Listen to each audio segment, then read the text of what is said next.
हिमाचल प्रदेश विधानसभा के मानसून सत्र का चौथा दिन है और सदन की कार्रवाई भी शुरू हुई थी, लेकिन हंगामा बरप गया है और भाजपा ने वॉकआउट कर दिया है। क्यों वॉकआउट किया है, कुछ ही देर बाद नेता विपक्ष जयराम ठाकुर इस पर वक्तव्य देंगे।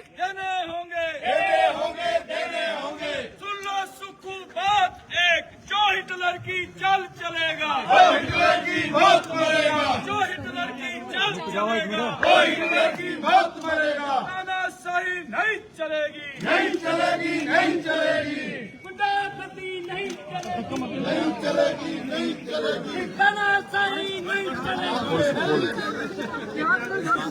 आराम से आराम से आराम से परमार जी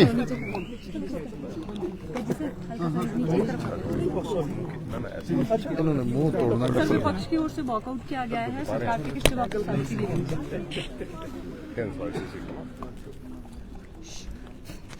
आज भारतीय जनता पार्टी विधायक दल ने प्रश्नकाल के दौरान एक प्रश्न के उत्तर में मुख्यमंत्री और रेवेन्यू मिनिस्टर की ओर से जिम्मेदारी के साथ जवाब न देने की वजह से हमने वॉकआउट किया है। और मैं इस बात को मैं कहना चाहूंगा, प्रश्न ये था कि सराज विधानसभा क्षेत्र के अंतर्गत थुनाग में एक हॉर्टिकल्चर कॉलेज हमने शुरू किया था और उसकी फॉरेस्ट क्लियरेंस करने के बाद 205 बीघा जमीन उस कॉलेज के नाम पर की गई है। फॉरेस्ट की क्लियरेंस सारी होने के बाद वहां पर भूमि पूजन किया गया और भूमि पूजन के पश्चात 10 करोड़ रुपए का बजट का प्रावधान करने के बाद 1.25 वर्ष का कार्यकाल हुआ, लेकिन टेंडर नहीं होने दिया। अंततः टेंडर जब हुआ, जो पीडब्ल्यू डिपार्टमेंट को हमने डिपॉजिट दिया था, हमने कहा इसका टेंडर तो करिए। जब टेंडर किया तो हॉर्टिकल्चर मिनिस्टर ने कहा कि इस टेंडर को रोक दीजिए। जब हमने इस बात को पूछा तो कारण ये गोलमोल करके मंशा इसके पीछे ये है, या तो इस कॉलेज को बंद करना है या इस कॉलेज को यहां से शिफ्ट करना है। ये दो वजह हैं जिसको स्पष्ट नहीं कर रहे हैं ये। और आज जिस प्रकार से जवाब जब मांगा गया तो ये सराज विधानसभा क्षेत्र के कमांड ऑफिस बिल्डिंग का जिक्र करते रहे, सराज विधानसभा क्षेत्र के रेस्ट हाउसेज का जिक्र करते रहे और जवाब में कहने लगे कि इस कॉलेज के बनाने के लिए 300 करोड़ रुपए लगेगा, आप 300 करोड़ रुपए दीजिए और उसके बाद हम इस कॉलेज का काम शुरू करेंगे। ये मैं समझता हूं कि कोई भी जिम्मेवार जवाब सरकार का नहीं है। अगर बजट प्रावधान हमने किया है 10 करोड़ का, पहले हमने कहा कि उसका ही टेंडर लगाओ एडमिनिस्ट्रेटिव ब्लॉक का। और अगर पैसे का इंतजाम करना है, ये वर्तमान सरकार की जिम्मेवारी है, जो सरकार सत्ता में है। हम विपक्ष में हैं और हम विपक्ष में रह करके उसमें एक सहयोग कर सकते हैं कि कहां बात करनी है, लेकिन इस तरह से गैर जिम्मेदाराना बात करना यह बहुत दुर्भाग्यपूर्ण है।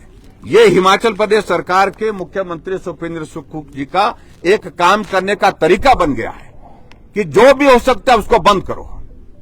मंडी का शिवधाम बंद कर दिया, मंडी का मेडिकल यूनिवर्सिटी का काम उसको बंद कर दिया, मंडी के सरदार पटेल यूनिवर्सिटी को बंद कर दिया, कांगड़ा में धर्मशाला में सेंट्रल यूनिवर्सिटी के लिए 30 करोड़ रुपए जमा करना था, जो कंपनसेटरी एफॉरेस्टेशन का, वो पैसा जानबूझ करके बंद नहीं किया ताकि उसका काम शुरू ना हो सके, वो भी काम बंद पड़ा। पालमपुर एग्रीकल्चर यूनिवर्सिटी की जमीन जो है दान दी जा रही है प्राइवेट लोगों को कि आप यहां पर होटल खोलिए।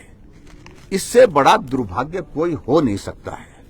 आखिरकार हिमाचल प्रदेश सरकार की जो काम करने की जो नीति है, जो तौर तरीका है, इस पर हमने जब प्रश्न खड़ा किया, आप हमको बताइए। जब मुख्यमंत्री से मैंने पूछा कि आप स्पष्ट करिए कि इस कॉलेज का काम शुरू होगा कि नहीं होगा, वो भी इसी बात को कहने लगे, पैसा लेकर के आइए तब जाकर के हम इसका काम शुरू करेंगे। मैं समझता हूं ये बहुत गैर जिम्मेदाराना जवाब है उनका। और जो रेवेन्यू मिनिस्टर ने पर्टिकुलरली कहा कि वो फिजिबल नहीं पाई गई, ये सत्य नहीं है, ये सरासर झूठ है। और जो वहां से जो इस काम के लिए जो टीम आई हुई थी उनके ऊपर जबरदस्त दबाव बनाया गया कि किसी तरह से भी रिपोर्ट इस तरह से बना करके दीजिए, कहो कि ये जगह फिजिबल नहीं है।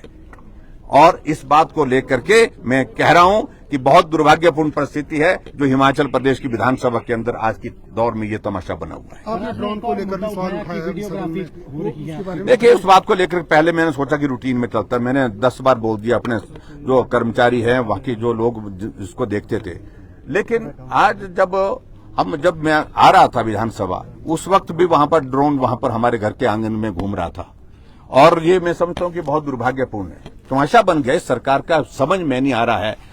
विपक्ष के नेता के घर की खिड़कियों से, दरवाजे से गाड़ियां खड़ी कहां हैं, कौन गाड़ियां खड़ी हैं, कौन आदमी आया, उनका भी ड्रोन से ये कर रहे हैं। यहां कानून व्यवस्था की धज्जियां उड़ गई है, दिन दिहाड़े गोलियां चल रही हैं, दिन दिहाड़े जो है लोगों को पीट पीट करके मार दिया जा रहा है, उस तरफ ध्यान नहीं है।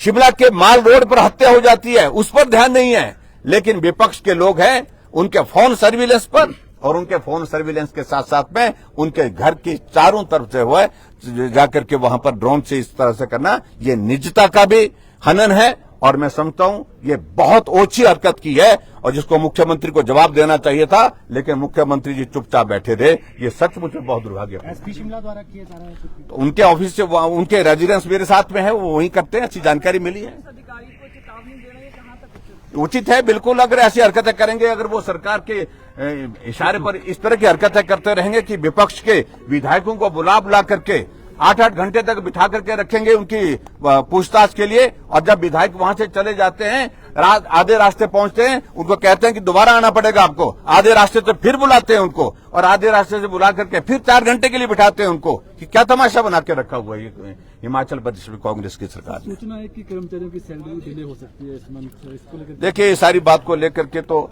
तमाशा आपने कल देख लिया है। मैं सिर्फ इतना ही कहना चाह रहा हूं कि पूरे दुनिया में तमाशा निकला इस सरकार का, जनाजा निकला जिसको मैं कह सकता हूं एक तरह से, कि 2 महीने की सैलरी डेफर की है, डिले की है, छोड़ी नहीं है, डिले की है।